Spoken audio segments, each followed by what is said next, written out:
propaganda narrative. They didn't abuse you. Punch acknowledged the fact that there's been drop.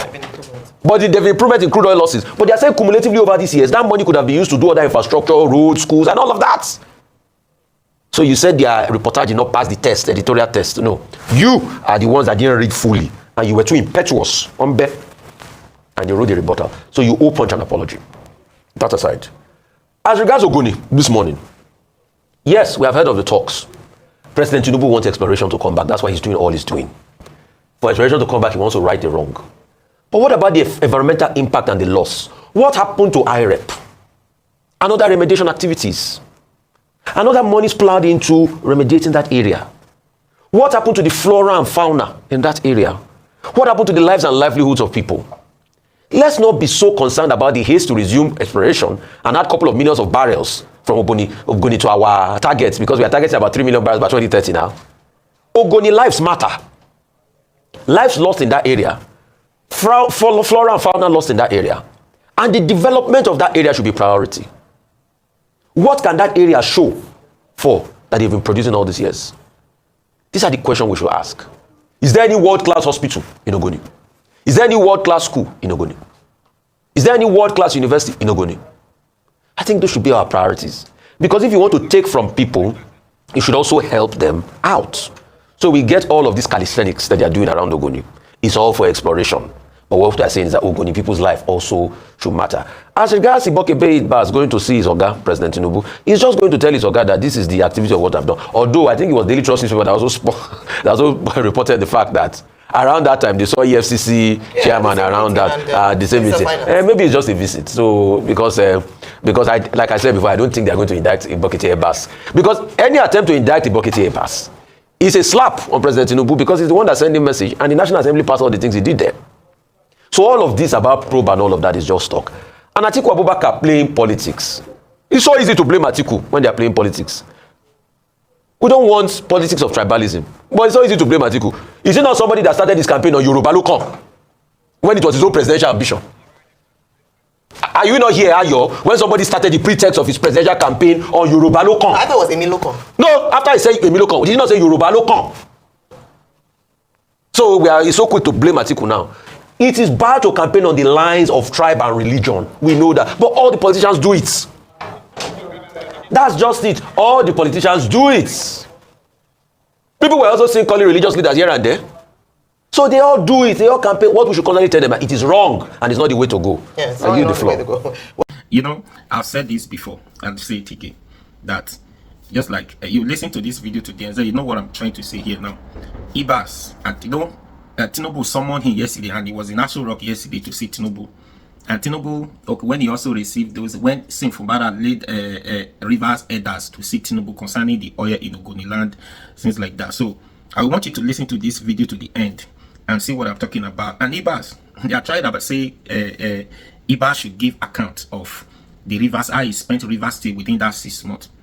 You see, all this is just a distraction. For me, it's just a distraction. Even if now Tinubu tried to exonerate himself to say, I'm giving the Rivers State a go ahead to question him, let him come and account for him. Is Tinubu he wants to account for, not the Rivers Assembly, right? And that is not. There's no way. If they summon Ibas to Rivers Assembly to account for what he did, is a slap on Tinubu's face that somebody I sent on a mission is completed. You are not the one. Even Tinubu can do that. So anybody try to ask Ibas to come and give account is a distraction to your government. Just focus on your government and do your thing and do your things until 2027 again. So don't waste your time. Try to chase thieves that you are not going to catch. Anyways, now take your time, listen to this video, come back and talk about it. But you know, I'll be your guy. Like, share, comment, and subscribe to this YouTube channel.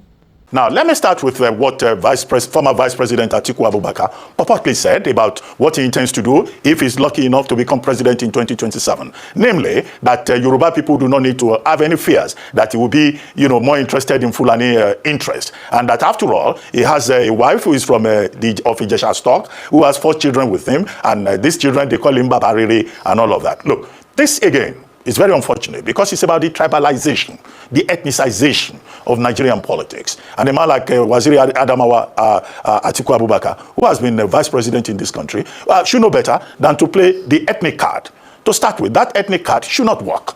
It must not work. It is unacceptable. To the extent that there are more serious issues on the basis of which, Waziri Adamawa Atiku Abubakar can engage with Nigerians. One, what Nigerians expect is not a president that will talk about where he comes from, where he married from. That's not the interest. The interest should be, what does he intend to do for Nigeria? There are many issues. One of the issues you have talked about this morning is oil theft. Does he have answers to that? Questions have been raised about NNPC Limited. Does he have any concrete ideas about what he wants to do in that regard?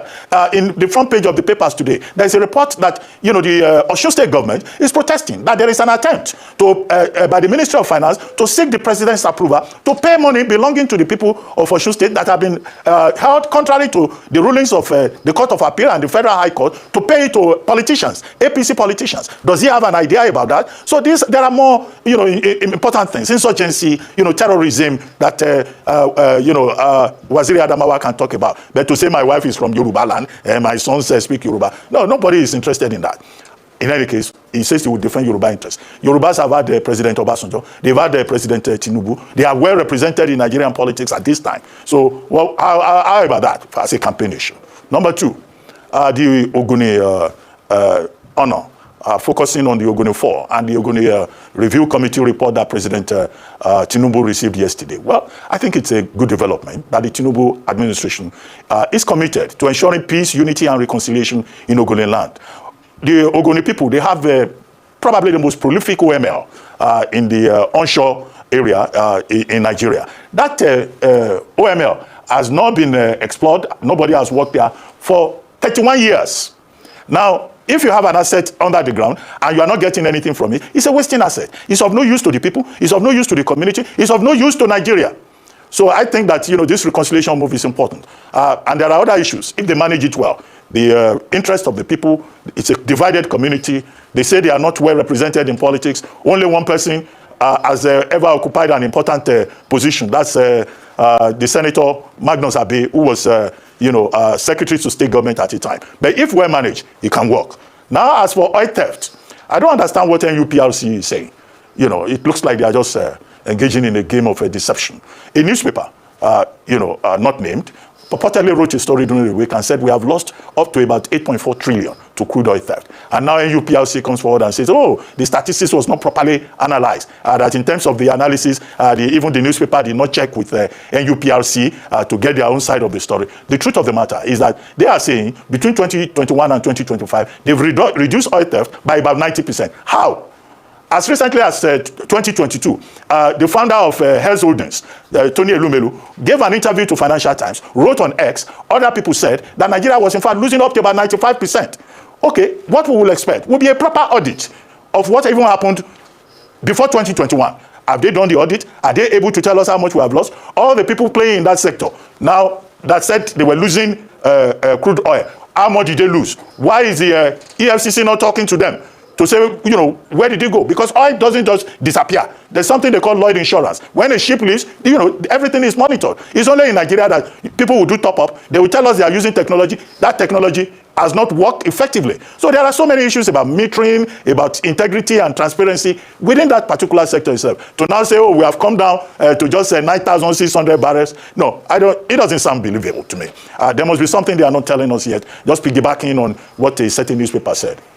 Finally, the other topic that you mentioned, Ibas, Vice Admiral, being cited within the premises of the villa. Well, whatever the details are in that regard, what we expect is that there will be proper accountability. An audit, as the Rivers State House of Assembly has promised, of what transpired during the 6 months of Vice Admiral Ibas as the sole administrator in Rivers State. I don't think that should be swept under the carpet, and I think that the president has also done well. If the purpose of that meeting is to say, please, ask the Vice Admiral questions, because he had used the president's name to say that he's only accountable to the president and that the House of Assembly cannot ask him questions. Now that the president has also invited him in the presence of others that are major stakeholders, well, we would like to hear that the president has told him to give account so that the people of Rivers State can be assured that all was well or not during the 6 months of his stewardship. Thank you very much, Dr. Bati. It was all well during his 6 months of his stewardship. Well, hopefully, Nigerians and especially Rivers State people would be able to find that out based on the outcome of some of these reports and investigations. Let's come back into the studio here in Lagos. Rufai, your take on these stories before us this morning. Let me start with NUPRC. NUPRC scored an own goal. And I think NUPRC should apologize to the Punch newspaper this morning. They owe the Punch newspaper an apology. Because it was obvious they didn't read the report from the Punch newspaper. And whoever authored that rebuttal by NURC owes the Punch newspaper an apology. What Punch just did was to give a holistic perspective of what was happening. And they prorated data from NUPRC's website, indicating that from about 2021 to this time, what we have lost in crude oil, if we are to sell it, it will be about 8.4 trillion. And they were correct based on their data. And in fact, I'm sure NUPRC did not read this part of the article. That's why I said they owe Punch an apology. They said in the article, this same article Punch is berating, though, NUPRC celebrates progress. They are saying that despite the staggering cumulative losses, the regulator highlighted recent improvements. As daily crude losses were down to 9,600 barrels per day. Between January and July 2025, were over like 2.04 million barrels. This marks a clear departure from high loss years that plagued the industry, NUPRC stated. For comparison, 2024 stood at 4.1 million barrels at 11,000 barrels per day loss. While 2021 recorded the worst figure in 2 decades of 37.6 million barrels, averaging 900,000 barrels per day. So all NUPRC stated in their rebuttal was what Punch stated in the report. But they cherry-picked one particular part, that the narrative was not good, that 8.4 trillion was lost, and they harped on it, and they blame Punch for their editorial integrity, when Punch holistically analyzed everything. So I think this morning, the NUPRC, rather than write a very funny rebuttal that obviously shows that somebody was not thinking somewhere, they should apologize to Punch newspaper for this merry-go-round. Because all they put in their rebuttal was what Punch had put in their report initially. I'm stating empirical facts. I don't agree with Punch on everything sometimes, but on this, they owe Punch an apology. Because we can't sit down here because some people want to tell their own government. Well, we've often talked about the using ethnicity and tribe as a tool, especially during political campaign season, as we're seeing now. However, I think the former vice president's justification came about because he was questioned as to whether or not he would favor a particular ethnic group if indeed he emerges as president come 2027. And was reassuring them that, look, I'm not only married to a woman. He's not only married to a Yoruba woman. I believe he's also married to a woman from the southeast as well. So if there's anyone who has a national spread via marriage, then you can look at him or consider him for president. However, I don't think that's what Nigerians ought to be looking at alone when it comes to the choice of whom they would select as president. It's beyond who you're married to and whether or not you embrace other ethnic groups by marriage. You can be married to a certain ethnic group or people from a certain ethnic group and still not favor people from that group. I think it's more about competence. And like Dr. Bati had mentioned earlier on, it is addressing the real concerns and issues that plague Nigerians today. The state of the economy is still under the radar. The state of security in Nigeria is still under question. These are some of the things that we believe that candidates who want to vie for the highest position in the land should be talking about. Let's talk about how you plan to make the lives of Nigerians better, irrespective of tribe, irrespective of ethnic background. That is what our focus should be. Let us not get into the temptation of having the political players lead us into fighting at very bottom level of, oh, for my tribe, not my tribe, when there are more pertinent issues around how much money is in your pocket, how well are you living, or how well off are you as a Nigerian today, irrespective of who is in power. Because if the person in power is not competent enough, whether you're from the east, west, north, or south, you will feel the pinch. So we should elevate our politics in the next cycle of elections by actually asking real questions, not talk around, who is your wife, my wife, let's leave that in the past. Let's talk about real issues. We're hoping that the next political cycle will bring up more robust conversation, robust campaign, where you will show us in detail how you hope to lead the people of Nigeria and take Nigeria to the promised land. You almost feel envious of and understand the sentiments of the Americans when they bought into Donald Trump's Make America Great Again. Can we get a leader who is prepared to make Nigeria the giant of Africa again? Can we have a leader who is able, through clear, thought out and articulated policies and plans, how he hopes to take Nigeria back to the economic glory that it once was and back to the status it had on the African continent and on the global scene? Those are the kind of conversations we want to have and the kind of questions. Let's, we as the Nigerian people also move away from these, oh, my wife is this, I will favor you. Yes, but how? How are you going to make life better for Nigerians as a whole? I'm hoping that this will be our focus of conversation as we approach 2027 elections. Now, let's move on to the president honoring the Ogoni 4. Earlier this year, and on June 12, 2025, Democracy Day, the president had honored the Ogoni 9 and conferring them with posthumous honors. And this is part of the president's move to, on the path of peace and reconciliation, like I'd mentioned before. The president has not minced words, so he's not hiding the fact that he's looking, eager to restart exploration in Ogoni land, which had stalled, for about 31 years now. And what he's saying is that in order to do that, let us make some things right. And I think he ought to be, there's some commendation there as to, okay, let us see how we can move forward. But first, before moving forward, let us deal with the past. And we heard Chief Kobani's son, Edward Kobani's son there, that report by Adeso Amoran, talk about the fact that he was quite emotional, and to an extent, he was happy that this move was made to honor his dad. Recall that the Ogoni Four were the more conservative traditional chiefs at the time during this advocacy for remediation, environmental consideration in Ogoni land, which then got international attention, and things haven't quite been the same in Ogoni land. What are the people arguing for? And later on, we have a guest who hopefully will be speaking to that a bit more robustly. But they're asking that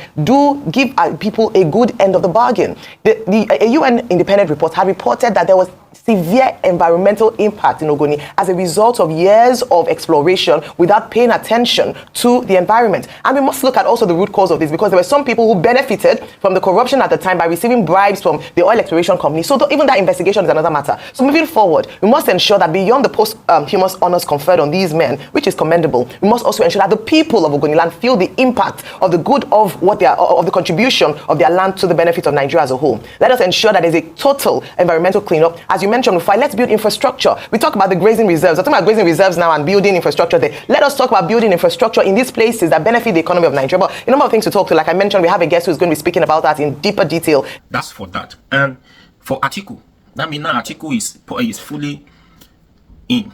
He's in the game. The game has or about to start. Now Atiku is fully in. That means he's the one contesting under ADC. Let's see how this pans out. And the thing has started, though. This is what you are going to hear.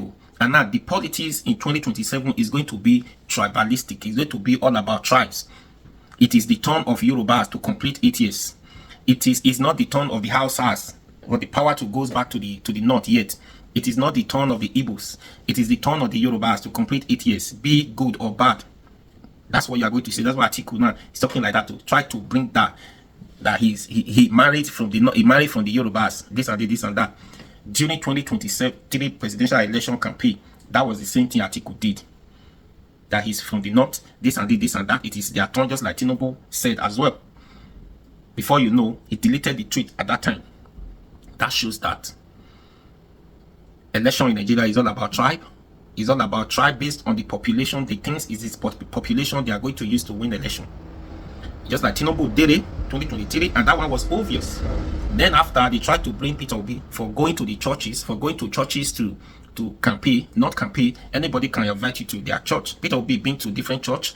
He been to different churches. Peter Obi also been to different monks, even eat and dine with them. At the mosque, we've seen the video many times. So where is it tribal? Where Peter Obi play tribe, ethnicity? Where he play the ethnic card here? I did not see at that time. He goes to the church. They invite him. Even what he today, when the campaign has not started, he do go to the church. He do go to the mosque. He never said vote for me because I am from the east, because it is the turn of the east. But somebody who said that openly, boldly, to say it is his turn, and it is the turn of the Yorubas. People do not see what was wrong with that statement yet. Do you understand? But now the time has started. Nobody is. Some of them, they are not telling us what they are going to do, how they are going to solve the problem, this and that. During that 2023 presidential election, that debate that they did, they asked Atiku a question. I can't remember where Atiku was talking about, repeating this every time, talking about bottleneck is the problem, bottleneck is that. Nobody have solid answer based on the problems that the country is facing. It was the same thing they asked Tinubu, but those people who have solutions, who have answers to the problems, to the questions, they never given the opportunity. But because of election is not free in Nigeria, because we don't believe in truth, we don't believe in unity, we believe in it is our turn, it is our region. We believe in where you can quickly get what you wanted, not where the Nigerians can quickly get what they wanted. Not voting for somebody who can bring inclusivity, not voting for somebody who can bring everybody together, that can unite everybody. Not voting for somebody that could bring change. Not voting for somebody that could take everybody along. But we decided to tribalize it. We decided to do all manner of things. We decided to use population to chase people, to say because of population we have this. No. Even as Nigeria is concerned today, we don't really care who is truly the president of this country. Do we really care? Right? Do we really care? And if we do not care, but If you can deliver, if you can give us what we want, if you can meet the target of the people, the demands of the citizens you are looking after, what our demands are. I know, what are we asking for? Since I was born till today, the same thing we are asking for. Nobody has able to provide solutions to all these things, and these are the basic things that every government up to are giving their citizens. Infrastructural amenities. We just need good roads, waters. We just need all those basic things, electricity, good roads. That's all. Let's start from there. Because when you have all these things, development will come. People can decide to develop things on their own. We don't have to wait for government again. A lot of people visions died, or some people died with their visions just because we do not have electricity in this country. People die with their visions because there is no good roads. Because when you think, especially now that things are very expensive, you don't have anything. As if somebody will just try to develop something or to manufacture something, you have this idea. Things are very expensive now. You can't afford to buy things that you are going to use for experiment again. Unlike before, when you see somebody, before you know, they say somebody manufactured this, somebody manufactured that. You don't have money to buy all those equipment to try your luck again. Things are expensive. That's why I say people now, they die with their vision, or the next thing they jackpot. And once you jackpot, that dream is like 80% or 70% of the original dreams that you have is gone. Do you understand? Even if you travel, you are going to succeed over there. By the time you succeed, it's a different ballgame entirely. So these are the problem. Now they are campaigning. Nobody is going to tell us this is how we want to solve this problem. No. Now, if elections start, if campaigns start in 2027 or 2026 next year to that election season, what is APC going to campaign on? What is Tinubu going to tell Nigerians? What is he going to tell Nigerians? Vote for me because it is our turn again. Vote for me because he needs to complete 8 years when you are not delivered. Is it the years, even according to constitutions, is 4 years mandate? You have 4 years mandate. It is when you do well, then the Nigerians can decide to say, okay, we need this person, come back, he did well in first day. Now you failed woefully first day. So what would you be campaigning on? Vote for me because now the dollar is too, the exchange rate is too high. Vote for me. When you vote for me, we are going to reduce the nonsense. That's nonsense. Vote for me. The petrol price is too much. Dangote is trying to do is so proper. Is so one man business monopoly. Is Dangote is doing this? Dangote is the reason why NUPRC is not working. Vote for us, APC. When you vote for us, our refinery will start working again. Nonsense. How many billion dollars has been wasted for these refineries under APC? 2 years, over 2 years enough that until today is not working. That's nonsense. If APC should come campaign based on vote for me, we are going to make refineries work again. We're supposed to slap the person on the stage. Or vote for me, we are going to reduce the exchange rate is too much. We are going to make dollar equals to $1. You're supposed to slap the APC man who is going to say that to you because it's bullshit. Who took it that high? That's nonsense. Tinubu will come again. Vote for me. When you vote for me, we are going to give you electricity. We are going to give you electricity after 4 years. Bullshit. The promise he made before, has he fulfilled that promise? No. Because in our house, everywhere they see they rotate light. You don't get light. People don't get light. And the bills now, very expensive. They now say bank A, bank B. It's very expensive. You don't even get to see the light. You pay this exorbitant price. That's nonsense. Tinubu will not come, APC will not come. Vote for us. We are going to make sure that the doctor nurses do not go on strike. ASU do not go on strike. Nonsense. They do that not years ago. How many times? Everything that even people have been using it to campaign before under this present administration is nonsense. Nothing to write home about. Nonsense. Anyways, what do you think? Anybody who will want to fall the trap of APC? Now you Sabi will see continue with this problem. So we'll see continue to talk. But if you get sense, you know APC has failed. It do not desire second term in office. You should jump and pass. Anyway, you see APC, jump and pass. Anyways, please share this video, like, share, comment, and please subscribe to this YouTube channel. I'll be your guy. Don't mind for me now.